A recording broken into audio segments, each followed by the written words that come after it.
네, 두 번째 영상은요, 청동기 시대 사회 변화와 고조선사의 전개라고 되어 있는데요. 기원전 20세기에서 15세기경에, 2000년에서 그 1500년경에 우리나라에서 청동기 시대가 시작이 되면서 등장했었던 우리 역사상 최초의 국가, 고조선의 역사를 다루고 있습니다. 그래서요, 이번 영상에서는요, 앞서 배웠던 석기 시대와 비교해서, 선사 시대와 비교해서 청동기 시대에 계급 사회가 출현하면서 이게 국가의 형성과 어떻게 연결이 되는지 살펴보는데 그 중심적인 내용이 있습니다. 그래서요, 고조선의 성립 배경이 된 청동기 시대의 계급 사회 출현 살펴보고요.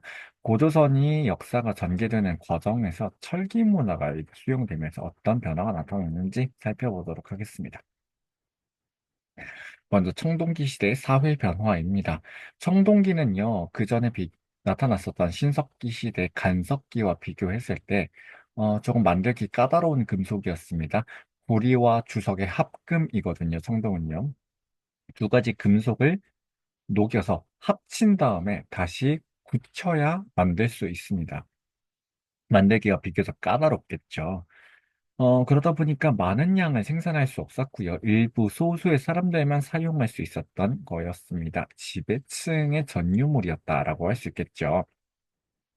그러다 보니까요, 지배층들은요, 청동을 갖고 있지 못한 일반적인 사람들한테 무기로 나는 이런 걸 갖고 있는, 난 이런 청동검을 갖고 있는 특별한 사람이니까 내가 우리 부족을 이끌겠다라고 이렇게 선언을 했겠죠. 그리고 일부 제사 권력과 결탁했었던 사람들은요, 이런 청동 거울, 청동 방울, 또 농경문 청동기와 같은 의대용 도구들을 가지고 제사를 이끌었을 겁니다. 그래서 지배자들은 청동 거울을 가지고 다시 자기 가슴에 이렇게 목걸이 형태로 단 다음에 태양빛을 반사시켜서 자신의 권력의 신성성을 드러내기도 했습니다. 그런데 대부분의 사람들은 청동을 갖고 있지 못했어요. 자, 거기다가 청동은요, 되게 무른 금속입니다. 견고하지 못합니다. 땅을 가려고 청동을 가지고 이 땅을 이렇게 캐려고 하면 청동이 오히려 휘어지거나 부서지는 일이 발생합니다. 그러다 보니까 얘는 농기구로 사용하기엔 되게 부적합한 금속이었습니다. 그래서 그 전부터 잘 쓰고 있었던 신석기 시대의 간석기를 개량해서 농기구로 쓰게 되었는데요. 대표적인 청동기 시대의 농기구 반달돌칼 우리가 들 수 있습니다.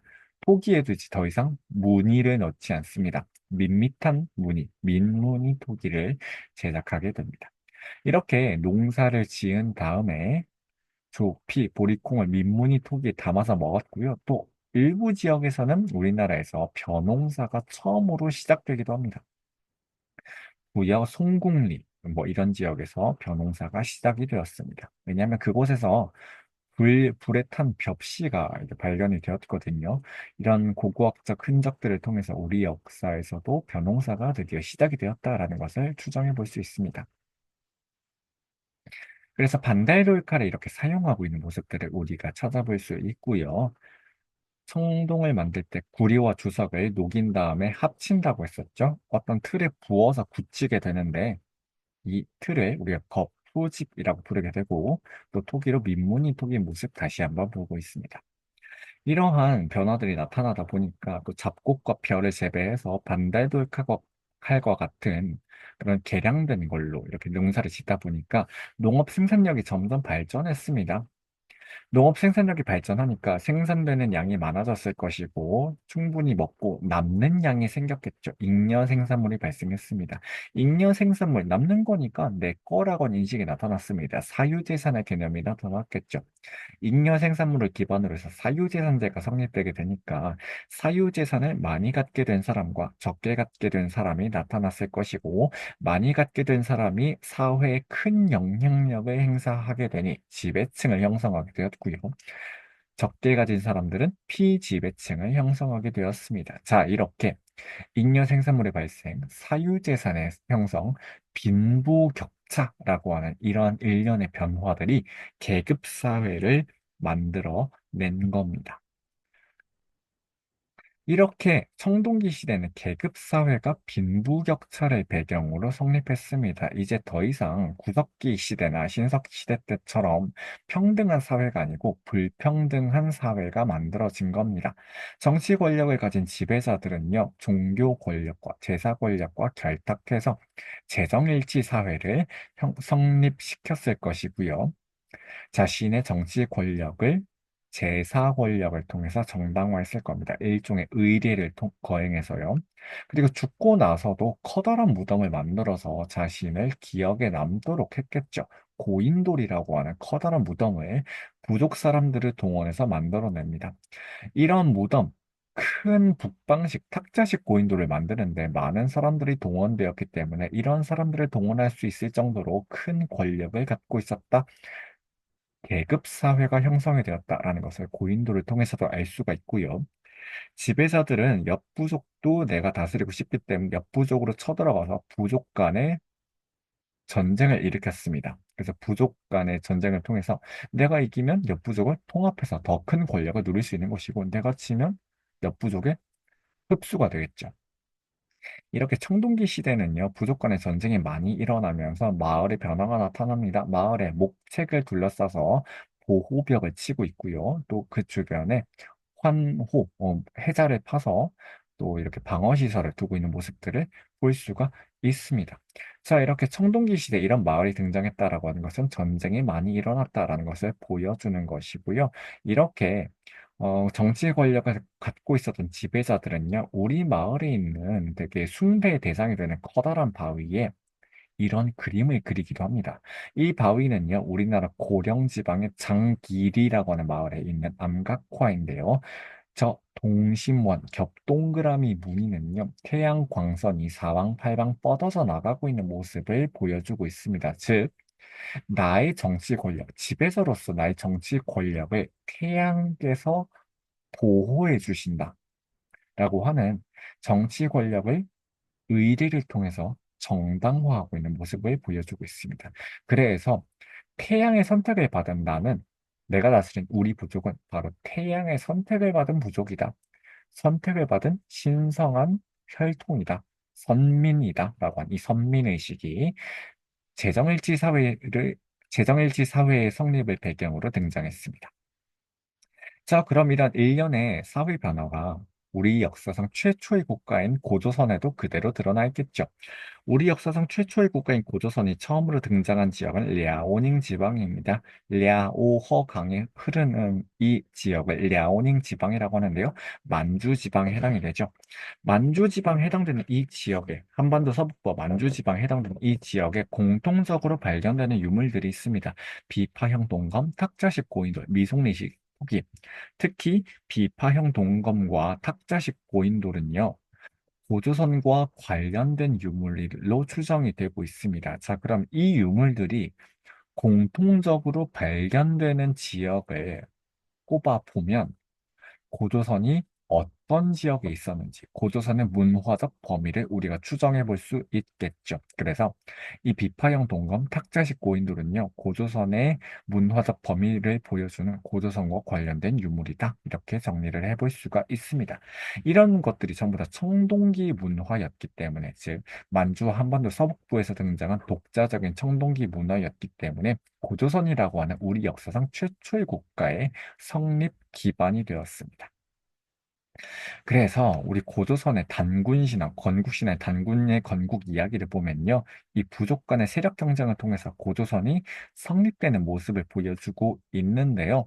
하느님, 환인의 아들 환웅이라고 하는 신이 있었는데 인간 세상을 다스려보고 싶었습니다. 그래서 내려다 보니까 인간 세상을 이롭게 할 만하였다. 홍익할 만하였다. 홍익 인간의 이념이 바로 고조선의 건국 이념이다라는 걸 보여주고 있고요. 3천 명의 무리를 이끌고 내려와서 다스려 보았습니다. 그 가운데 풍백, 우사, 운사라고 하는 신들이 있었고요. 바람, 비, 구름이라고 하는 이 현상들은요. 농업에 영향을 미치는 변수들이죠. 그래서 농업 사회였음을 또 잘 보여주고 있고요. 많은 일들을 다스렸다라고 하고 있습니다. 인간 세상에 이래 360여 가지로 많다라고 하는 것은 청동기 시대의 사회 변화로 그만큼 사회가 복잡해졌다라는 것을 보여주는 것이기도 합니다. 이러한 와중에 곰 한 마리와 호랑이 한 마리가 찾아와서 사람이 되고 싶어요. 이렇게 빌었다라고 했습니다. 곰을 토템으로 섬겼던 부족, 호랑이는 호랑이를 토템으로 섬겼던 부족이라고 볼 수가 있고요. 이 둘이, 이 둘이 쑥과 마늘을 먹고 인간들에게 경쟁을 했다라고 하는 것은 호랑이 부족과 토템 부족 간의 경쟁이 있었고, 부족 간의 전쟁이 이겼고, 여기서 곰 토템 부족이 이겼다라는 것을 보여주는 것이죠. 그래서 곰을 토템으로 여기는 토테미즘 신앙 부족과 하늘을 믿는 이 애니미즘 신앙 부족 간의 부족 연합이 일어났고, 이렇게 등장한 국가가 고조선이었다라는 것을 보여주고 있습니다. 이 고조선의 지배자를 단군 왕검이라 불렀고요. 단군은 무당, 종교 지도자, 왕검은 정치 권력자이기 때문에 단군 왕검이라고 하는 지배자의 칭호는 재정일치 사회였음을 잘 보여주고 있습니다. 그래서 청동기 시대 사회 변화가 고조선의 건국 이야기에도 잘 드러나 있기 때문에 신화를 통해서 역사를 읽어내고 있는 모습을 우리가 확인해 볼 수 있습니다. 이렇게 등장한 나라 이름 바로 조선이었습니다. 고조선의 나라 이름이 아니라 조선이라고 볼 수가 있고요. 우리가 조선 앞에 옛 고자를 써서 옛 조선이라는 의미에서 고조선이라고 우리 교과서에서는 부르고 있습니다. 이렇게 청동기 문화를 배경으로 등장했었던 고조선은요, 철기 문화를 중국으로부터 받아들이면서 이렇게 발전하게 되는데요. 중국으로부터 받아들였다라고 하는 것은 중국과 교류를 했다라고 하는 뜻입니다. 중국의 당시 춘추 전국시대, 특히 전국시대였는데요. 전국시대의 연나라와 경쟁하면서 발전하게 되는데, 춘추 전국시대로부터, 이 중국으로부터 기원전 5세기경 설기 문화를 들여오게 됩니다. 우리 고조선은요, 철기 문화를 두 차례 들여오게 됩니다. 첫 번째가 바로 이 기원전 5세기경에 들여온 것이고요. 두 번째는 위만조선이 성립되고 나서 철기 문화를 본격적으로 수용했었던 기원전 2세기경의 사실입니다.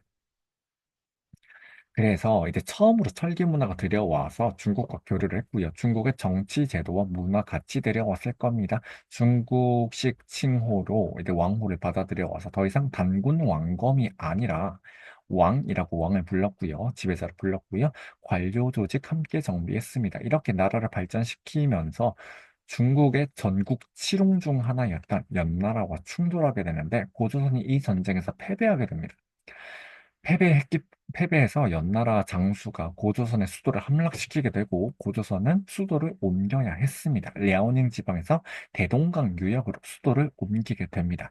자, 이렇게 처음에 디파형 동검과 탁자식 고인돌이 있었던 바로 이 지역을 배경으로 고조선이 성립되었었는데 수도를 옮기게 되니까 그 지배적인 문화의 성격 또한 바뀌었을 겁니다. 청동검의 형태가 비파라고 하는 악기 형태에서 바로 가느다란 형태로 이 모양이 바뀌게 돼요. 비파형 동검에서 세형 동검으로 청동검의 형태가 바뀌게 되었습니다. 무엇과 함께 바뀌었냐면 고조선의 중심지 이동과 함께 바뀌게 됩니다. 이런 변화를 초래한 것은 바로 연나라와의 전쟁이었고요. 철기 문화를 수용하면서 이런 일들이 일어나게 됩니다. 자, 그런데 고조선에 이제 두 번째 철기 문화를 들여오게 되는 것이 바로 위만조선 때인데요. 그럼 위만조선이 어떻게 등장하게 되었느냐를 살펴보도록 하겠습니다. 춘추 전국시대를 통일한 나라가 바로 진나라라고 하는 통일제국이었고요. 진나라가 30년 만에 망하니까 한나라가 등장하게 되었죠. 한나라, 춘추 전국시대, 진나라, 한나라 이렇게 중국의 정치 상황이 급격하게 바뀌는 가운데 중국의 이주민 집단이 고조선으로 많이 들어왔습니다. 그 가운데 위만이라는 사람이 있었는데요. 위만도 망명해서 준왕, 그 당시 고조선의 왕이 준왕이었습니다. 후왕했는데 준왕이랑 이제 일종의 거래를 하게 되는 거죠. 국경지대에서 중국에서 건너오는 사람들은 내가 통제하겠다. 그래서 군사력을 달라. 땅도 주고 벼슬도 주고 군사력도 주었습니다. 그런데 위만이 내가 고조선의 핵심적인 군사력을 모두 갖고 있으니까 다른 생각을 품게 되었었던 거죠. 망명자 무리들을 이끌고 준왕을 공격해서 고조선의 수도 왕검성을 함락시키고 자기가 왕이 된 이 정권을 우리는 위만조선이라 부르게 됩니다. 그래서 고조선에 새로운 정권이 등장했습니다. 그 이전까지는 우리가 단군조선이라 부르게 되고요. 새롭게 등장한 고조선의 마지막 정권을 위만조선이라 부르게 되는데 바로 진한교책의 혼란한 상황을 배경으로 위만이 준왕을 몰아내고 왕위를 차지하면서 등장한 정권입니다. 이때 중국에서는 한나라가 있었습니다. 한나라로부터 철기 문화를 들여오게 되는데요. 한나라는 주변에 있었던 나라들, 지배자들한테 철기 문화를 주면서 조공책봉 관계를 맺게 됩니다. 고조선도 예외는 아니었겠죠. 그래서 이때 한나라 황제, 한나라의 전성기를 이끌었던 무제라는 황제와 무제라는 황제가 나중에 고조선 쳐들어올 때 이 조공책봉 관계를 위만조선이 어겼다라고 얘기하게 되는데요. 그 내용을 보면 이제 그 내용이 주변에 있는 오랑캐 족장들이 중국 황제한테 인사하러 오는 것, 즉 조공하러 오는 것을 막지 않아야 되는데 위만조선이 막았다라고 하는 겁니다. 자, 이게 무슨 소리냐? 한반도 남부에 있는 작은 나라들이 있었습니다. 소국들을 우리가 통틀어서 진이라고 얘기하게 되는데요. 한반도 남부에서 한나라로 가려면 고조선을 반드시 거쳐야 됩니다. 근데 고조선이 이 길을 열어주지 않았다라고 하는 거죠. 그러면서 한나라와 한반도 남부 소국들 사이에서 중개 무역을 하게 됩니다. 두 나라 무역을 연결해서 이익을 얻게 되는데요. 이게 한나라의 눈에 되게 거슬렸다라고 하는 겁니다. 한나라는 직접 한반도 남부와 외교 관계를 맺고 싶은데 중간에 위만조선이 끼어 있으니까 이것은 황제의 권력에 권위와 권력에 도전하는 것이다. 라고 이제 침략의 명분을 잡았던 겁니다.